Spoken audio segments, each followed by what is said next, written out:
What is your dream? உங்களுடைய கனவு என்ன?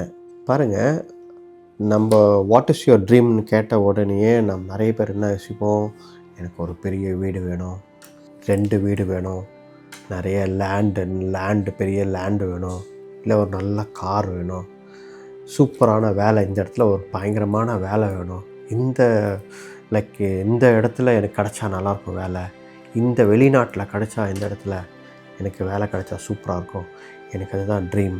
சில பேரில் யூஎஸ்க்கு நான் போகணும், அதுதான் என்னுடைய ட்ரீம்.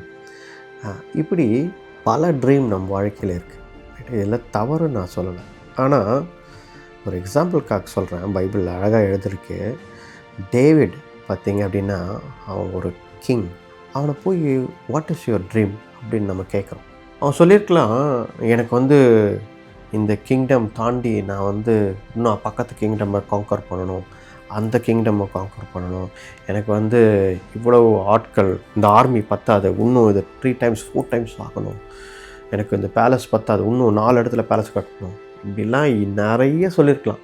ஆனால் அவன் என்ன சொல்கிறான் தெரியுங்களா? கடவுளுக்காக ஒரு ஆலயத்தை கட்டணும், ஒரு டெம்பிளை கட்டணும் அப்படின்றான். I want a place for God to dwell. கர்த்தர் வாசம் செய்ய ஒரு இடம் நான் கட்ட வேண்டும் என்ற கனவை வைத்திருக்கிறான். இந்த dream, what a great dream. அதனால்தான் ஆண்டவர் தாவீதை ஆசீர்வதித்தார்.